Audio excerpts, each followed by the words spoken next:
Good morning. According to section 149, subsection 1 defines women director. ഈ board of ഡയറക്ടേഴ്സിൽ women ഡയറക്ടേഴ്സിനെ നിർബന്ധമായിട്ടും വെക്കേണ്ട ചില സാഹചര്യങ്ങളുണ്ട്. അതെപ്പോഴാണ് നോക്കാം. Every listed company and every public company having a paid up share capital of rupees 100 crores or more, ശ്രദ്ധിക്കണം, rupees 100 crores or more, or a turnover of rupees 300 crores or more shall mandatorily appoint one women director എന്നുള്ളതാണ്. അപ്പോൾ ശ്രദ്ധിക്കേണ്ടത് listed കമ്പനീസും public കമ്പനീസുമാണ്. അവരുടെ paid up share capital എത്രയിൽ കൂടുതലാവണം? 100 crores or more, and if their turnover exceeds rupees 300 crores or more, they mandatorily appoint one women director എന്നുള്ളതാണ്. മനസ്സിലായല്ലോ? അതാണ് നിങ്ങളുടെ ടെക്സ്റ്റിൽ ഇങ്ങനെ പറഞ്ഞിരിക്കുന്നത്. According to rule 3 of companies act, Companies Rules 2014, the following class of companies shall appoint at least one women director. ആരൊക്കെയാണ്? Every listed company, every other public company having on the last date of latest audited balance sheet the paid up share capital is rupees 100 crores or more, or a turnover of rupees 300 crores or more. ഇനി ശ്രദ്ധിക്കേണ്ടത്, ഈ provision അനുസരിച്ചിട്ട് എങ്ങനെയായിട്ട് a company shall comply with such provisions within a period of 6 months from the date of incorporation. Company register ചെയ്ത് കഴിഞ്ഞിട്ട് 6 മാസത്തിനുള്ളിൽ ഇത് പാലിച്ചിരിക്കണം എന്നുള്ളതാണ്. 6 മാസത്തിനുള്ളിൽ വിമൻ ഡയറക്ടേഴ്സിന്, അറ്റ്ലീസ്റ്റ് 1 വിമൻ ഡയറക്ടേഴ്സിനെ ഈ കമ്പനീസ് വെച്ചിരിക്കണം. ഓക്കെ. ഇനി any intermediate vacancy of a women director shall be filled up by the board at the earliest but not later than immediate next board meeting or 3 months from the date of such vacancy, whichever is later.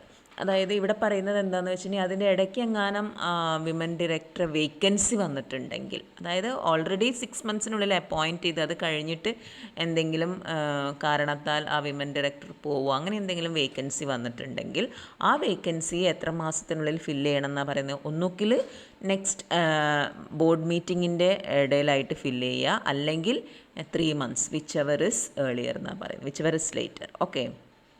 അപ്പോൾ who is A women director എന്നുള്ളത് മനസ്സിലായോ? അപ്പം ഇത്രയും കാര്യങ്ങൾ ഓർത്തിരിക്കുക. Next one, independent director. Independent director എന്ന് പറഞ്ഞിട്ടുണ്ടെങ്കിൽ, അതായത് ഈ കമ്പനീസ് ആക്ട് 2013 ഒരു പ്രത്യേകത എന്താണെന്ന് വെച്ചാൽ, the effort made towards incorporating some of the salient requirements mandated by the SEBI in clause 49 of listing agreement in the 2013 act itself. അതായത് ഈ ലിസ്റ്റിംഗ് അഗ്രിമെൻറ്റ് പ്രകാരം ക്ലോസ് 49 കുറേ ലിസ്റ്റിംഗ് അഗ്രിമെൻറ്റ്സ് പറയുന്നുണ്ട്. അത് പ്രകാരമുള്ളതാണ് പറയുന്നത്. അതായത് ഈ it requires every listed public company to have at least 1/3 of the total number of directors as independent directors എന്ന് പറയുന്നത്. ഇപ്പോൾ 15 ഡയറക്ടേഴ്സ് ഉണ്ട് ബോർഡിലെങ്കിൽ ആ 15ൻ്റെ 15 × 2/3 എന്ന് പറയുമ്പോൾ 10 പേരെന്നെങ്കിലും ഇൻഡിപെൻഡൻറ്റ് ഡയറക്ടേഴ്സ് ആയിരിക്കണം എന്നുള്ളതാണ്. ഇൻഡിപെൻഡൻറ്റ് ഡയറക്ടേഴ്സ് ആരാണെന്നുള്ളത് അടുത്ത സ്ലൈഡിൽ പറയുന്നുണ്ട്. ഓക്കെ. അപ്പം further the central government is in the draft rules as prescribed the minimum number of independent directors in the case of the following classes of public companies of 2013. അതായത് companies ആക്ടിൽ ഏതൊക്കെ ക്ലാസ്സസിന് എത്ര minimum number of directors വേണമെന്നുള്ളതും പറയുന്നുണ്ട്. Okay. അപ്പോൾ നമുക്ക് നോക്കാം. അപ്പം എന്താ പറയുന്നത്? According to section 149 subsection 4, every listed public company shall have at least എത്രയാണ് പറയുന്നത്? 1/3 ആണ് പറഞ്ഞിരിക്കുന്നത് അല്ലേ? ഓക്കെ, സോറി, ഞാൻ 2/3 എന്നാണ് പറഞ്ഞിട്ടുള്ളത്. 1/3 ആണ് പറയുന്നത്. ഇപ്പോൾ 15 ഡയറക്ടേഴ്സ് ഉണ്ടെങ്കിൽ 1/3 എന്ന് പറഞ്ഞിട്ടുണ്ടെങ്കിൽ 5 ഡയറക്ടേഴ്സ് ഇൻഡിപെൻഡൻ്റ് ആയിരിക്കണം എന്നുള്ളത്. അപ്പോൾ 1/3 of its total number of directors as independent directors and the central government may prescribe the minimum number of independent directors in the case of any class or classes of public companies. അപ്പം close 49 അനുസരിച്ച് listing agreement അനുസരിച്ചിട്ട് പറയുന്നത് 1/3 directors independent ആയിരിക്കണം എന്നുള്ളതാണ്. ചില class of കമ്പനീസിൻ്റെ minimum ഡയറക്ടേഴ്സിൻ്റെ കാര്യം വേറെ പറയുന്നുണ്ട്. അപ്പോൾ ഈ റൂൾ 4 ഓഫ് കമ്പനീസ് റൂൾസ് 2014 പറയുന്നത് the following class or classes of company shall have at least 2 directors as independent directors. അപ്പം നേരത്തെ പറഞ്ഞത് ക്ലോസ് 49 അനുസരിച്ചിട്ടുള്ളതാണ്. 1/3 എന്നെങ്കിലും ടോട്ടൽ ഡയറക്ടേഴ്സിൻ്റെ 1/3 ഇൻഡിപെൻഡൻറ്റ് ഡയറക്ടേഴ്സ് ആയിരിക്കണം എന്ന് പറഞ്ഞ് ചില ക്ലാസ് ഓഫ് കമ്പനീസിന് അവരുടെ ടോട്ടൽ ഡയറക്ടേഴ്സിൽ എത്ര പേരെന്നെങ്കിലും 2 ഡയറക്ടേഴ്സ് ഇൻഡിപെൻഡൻ്റ് ആയിരിക്കണം എന്നുള്ളതാണ്. അത് ഏതൊക്കെ ക്ലാസ്സസ് ഓഫ് കമ്പനീസാണെന്ന് നോക്കാം. Public companies having paid up share capital of 10 crore rupees or more. അതേപോലെ public companies having total turnover of 100 crores or more. Or public companies which have in aggregate outstanding loans debentures and deposits exceeding 50 crores or more. ഈ 3 class of കമ്പനീസിന്, അതായത് 3ഉം public companies തന്നെയാണ്. പക്ഷേ ഒന്നിൽ പറയുന്നത് public കമ്പനീസിൻ്റെ paid up share capital എത്രയിൽ കൂടുതലായി പോയിട്ടുണ്ടെങ്കിൽ 10 crore rupees കൂടുതലായാൽ മിനിമം 2 ഇൻഡിപെൻഡൻറ്റ് ഡയറക്ടേഴ്സ് വേണം എന്നുള്ളതാണ്. അതേപോലെ അവരുടെ ടേൺ ഓവർ സെയിൽസ് എന്ന് പറയുന്നത് എത്ര എക്സീഡ് ചെയ്താൽ 100 crore rupees ഓർ മോർ. അതേപോലെ അവരുടെ ഔട്ട്സ്റ്റാൻഡിംഗ് ലോൺസ്, ഡിബെഞ്ചേഴ്സ്, ഡെപ്പോസിറ്റ്സ് ഇതെല്ലാം കൂടെ കൂട്ടിയിട്ടുണ്ടെങ്കിൽ if it exceeds 50 crore rupees or more, അങ്ങനെയുള്ള കമ്പനീസും they should appoint at least 2 directors as independent directors. മനസ്സിലായോ? ക്ലിയർ ആയിട്ടുണ്ടാവുമെന്ന് വിചാരിക്കുന്നു. ഇനി നോക്കേണ്ടത് ഇതേപോലെ തന്നെ എന്തെങ്കിലും ഇടയിൽ വെച്ചിട്ട് ഏതെങ്കിലും ഇൻഡിപെൻഡൻറ്റ് ഡയറക്ടേഴ്സ് പോയിട്ടുണ്ടെങ്കിൽ any intermittent vacancy of an independent director shall be filled by the board at the earliest but not later than immediate next board meeting or 3 months from the date of such vacancy whichever is later. നേരത്തെ women director vacancy എങ്ങനെയാണോ fill ചെയ്യുക അതുപോലെ തന്നെയാണ് independent ഡയറക്ടേഴ്സിൻ്റെ വേക്കൻസിയും പറയുന്നത്. ഇനി നമ്മൾ നോക്കാൻ പോകുന്നത് ഇൻഡിപെൻഡൻറ്റ് ഡയറക്ടർ എന്ന് പറയുന്നത് ആരെയാണ്, ഡെഫിനേഷനാണ് നമ്മൾ നോക്കാൻ പോകുന്നത്. ഓക്കെ, അപ്പോൾ an independent director in relation to a company means a director other than managing director or a whole time director or a nominee director. ഈ 3 കൂട്ടരും അല്ല.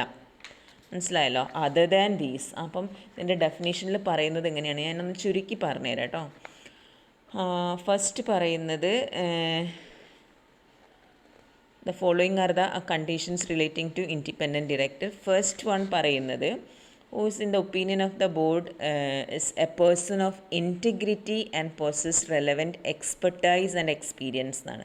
അതായത് he should be a person of integrity, expertise and experience. അത്രയും നല്ല കഴിവും എക്സ്പീരിയൻസും ഒക്കെ ഉള്ള ഒരാളായിരിക്കണം. Second, who is or was not a promoter of the company or its holding subsidiary or associate company.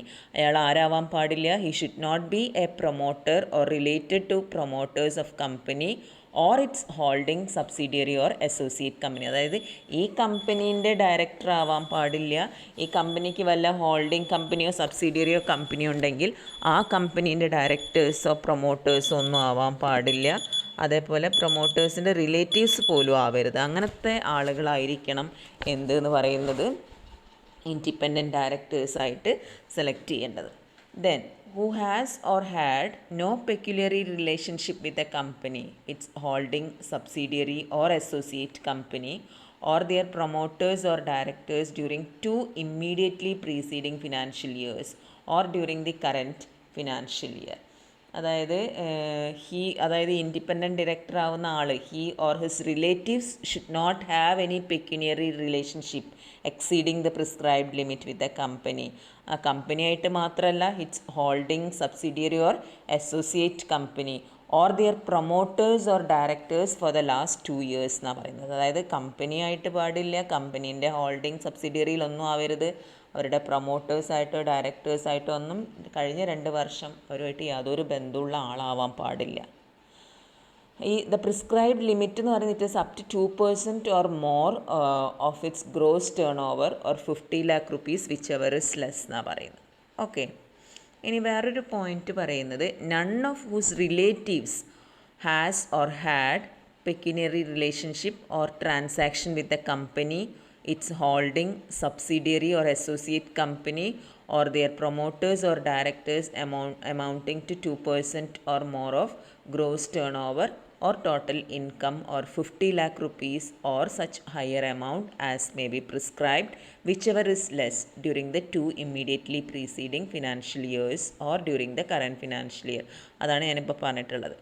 വേറൊരു പോയിന്റ് പറയുന്നത് whose neither himself nor any of his relatives holds or has held the position of key managerial person or is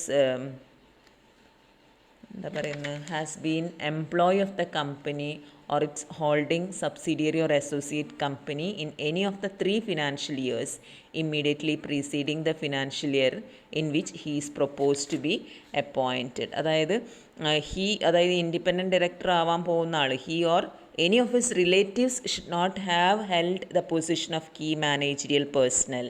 അതായത് ഈ independent director ആവാൻ പോകുന്ന ആളോ അദ്ദേഹത്തിൻ്റെ റിലേറ്റീവ്സോ ഈ കമ്പനിയുടെ എന്താവാൻ പാടില്ല, കീ മാനേജറിയൽ പേഴ്സൺ ആവാൻ പാടില്ല. കീ മാനേജറിയൽ പേഴ്സൺ എന്ന മാനേജറോ ചീഫ് എക്സിക്യൂട്ടീവോ അങ്ങനെ ഒരു കീ മെയിനായിട്ടുള്ള ടോപ്പിൽ ഉണ്ടാവുന്ന ആളാവരുത്.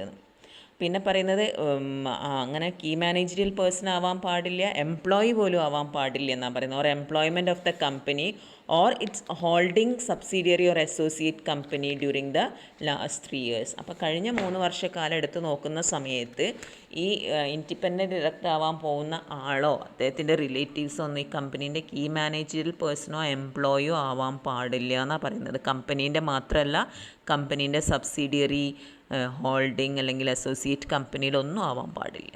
Okay, next one is or has been employee or proprietor or a partner in any of the 3 financial years immediately preceding the financial year in which he is proposed to be appointed of a firm of auditors or company secretary in practice or cost auditors of the company or its holding subsidiary or associate company. അതായത് ഇവിടെ പറയുന്നത് എന്താണെന്ന് വെച്ചാൽ he should not have been an employee or proprietor or a partner in a firm of auditors or company secretaries or cost auditors. മനസ്സിലായല്ലോ. അതായത് ഈ partner of a firm of ഓഡിറ്റേഴ്സിന് ഓഡിറ്റേഴ്സിൻ്റെ ഫേം ഉണ്ടാവാം, അതേമാതിരി കമ്പനി സെക്രട്ടറി, കോസ്റ്റ് ഓഡിറ്റേഴ്സ് ഒക്കെ ഉണ്ടാവും. ഇതിലൊന്നും ഒരു ആളാവാൻ പാടില്ല, എംപ്ലോയി ആവാൻ പാടില്ല എന്നുള്ളതാണ് ഈ ഇൻഡിപെൻഡൻറ്റ് ഡയറക്ടേഴ്സായിട്ട് വർക്ക് ചെയ്യുന്നവർ. പിന്നെ വേറെ ഒരു പോയിൻറ്റും കൂടെ പറയുന്നുണ്ട്. Any legal or a consulting firm that has or had any transaction with a company, it's holding subsidiary or associate company amounting to 10% or more of the gross turnover of such firm. ഇവിടെ പറയുന്നത് any legal or a consulting firm of the company or its holding subsidiary or associate company for the last 3 years. മനസ്സിലാവുന്നുണ്ടല്ലോ. The next point is hold together with his relatives 2% or more of total voting powers of the company. അതായത് he together with his relatives shall not hold 2% or more of the total voting power of the company. മനസ്സിലായില്ല. കമ്പനിയിൽ അത്രയും എന്താ പറയുക involve ചെയ്യുന്ന ഒരാളാവാൻ പാടില്ല എന്നാണ് ഉദ്ദേശിക്കുന്നത്. അതായത് അത്രയും ബന്ധമുള്ള ഒരാളെ ഇൻഡിപെൻഡൻറ്റ് ഡയറക്ടേഴ്സായി വെക്കരുത്. കാരണം ഇൻഡിപെൻഡൻറ്റ് ഡയറക്ടേഴ്സ് എന്ന് പറഞ്ഞാൽ ഇൻഡിപെൻഡൻ്റ് ആയിട്ട് ഒരു റേഷണൽ ജഡ്ജ്മെൻറ്റ് എടുക്കാൻ പറ്റിയ ഒരാളായിരിക്കണം. അത്രയും ഫ്രീ ആയിട്ട് ആ രീതിയിൽ കമ്പനീൻ്റെ നടത്തിപ്പിന് വേണ്ടിയിട്ടുള്ള ഒരാളായിരിക്കണം. അതുകൊണ്ടാണ് കമ്പനിയായിട്ട് യാതൊരു ബന്ധവും ഉണ്ടാവരുതെന്ന് പറയുന്നത്. കാരണം അങ്ങനെ ആയിട്ടുണ്ടെങ്കിൽ പാർഷ്യലായി പോവും. അതുകൊണ്ടാണ്. മനസ്സിലായല്ലോ. അതായത് ഇംപാർഷ്യലായിട്ട് ഡിസിഷൻ എടുക്കാൻ പറ്റുന്ന ഒരാളായിരിക്കണം. ഓക്കെ, ദെൻ പിന്നെ ഒരു പോയിന്റ് പറയുന്നത് വെച്ചാൽ chief executive or director by whatever name called of any non-profit organization that receives 20% or more of its receipts from the company, any of its promoters, directors, or its holding subsidiary or associate company, or that hold 2% or more of the total voting power of the company. അതായത് എങ്ങനെയുള്ള ആളാവരുതെന്നാണ് പറയുന്നത്. He should not be a chief executive or director of any non-profit organization that receives 25% or more of its receipts from the company, or any of its promoters or directors. അതായത് non profit ഓർഗനൈസേഷൻ്റെ chief എക്സിക്യൂട്ടീവോ ഡയറക്ടറോ ആവാൻ പാടില്ല. എത്രയിൽ കൂടുതൽ കിട്ടുന്ന 25% or more of its receipts കിട്ടുന്നത്. Okay. Moreover he should not be holding more than 2% of voting power of such company, അല്ലെങ്കിൽ ആ കമ്പനീൻ്റെ its holding subsidiary or associate company. Okay. And last point, who possess such other qualifications എന്നാണ് പറയുന്നത്. അതായത് he should possess other qualifications as may be prescribed. Clear ആണോ?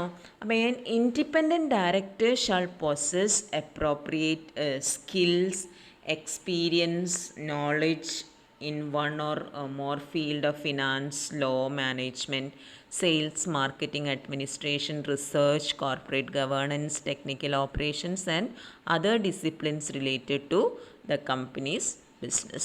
മനസ്സിലായല്ലോ? അപ്പോൾ independent director important ആണ്. അപ്പോൾ ഡെഫിനേഷൻ ശരിക്കും ഒന്ന് പഠിച്ച് വെക്കണേ. ആർക്കൊക്കെ ഇൻഡിപെൻഡൻറ്റ് ഡയറക്ടേഴ്സ് ആവാം എന്നുള്ള ആ ഒരു ഡെഫിനേഷൻ ഞാനിപ്പോൾ ഈ എക്സ്പ്ലെയിൻ ചെയ്ത പോയിൻറ്റ്സ് ഒന്ന് മനസ്സിലാക്കി വെക്കുക. Okay. So next is number of directorship ആ പറയുന്നത്. അതായത് ഒരാൾക്ക് എത്ര കമ്പനിയിൽ ഡയറക്ടേഴ്സ് ആവാം, അങ്ങനെയുള്ള കാര്യങ്ങളൊക്കെ. സെക്ഷൻ 165 പറയുന്നത് a person can act as a director including any alternate directorship in companies is limited to 20 at the same time. അതായത് മാക്സിമം എന്ന് പറയുന്നത് എത്രയാണെന്ന് പറയുന്നത് 20. അതായത് no person to hold office in more than in 20 companies at the same time including alternate directorship and directorship in private companies എന്നാണ് പറയുന്നത്. അതായത് ഇനി നേരെ മറിച്ച് the maximum number of directorship in public companies including the directorship of private companies that are either holding or subsidiary of a public company is limited to 10. അതായത് maximum എന്ന് പറയുന്നത് public കമ്പനീസിൻ്റെ കേസിലാണെങ്കിൽ എത്രയാണെന്നാണ് പറയുന്നത് 10 ആണ്. അതായത് maximum 10 public companies including private companies which are either holding or subsidiary of a public company എന്നാണ് പറയുന്നത്. Further, the members of the company may restrict the above mentioned limit by passing a special resolution.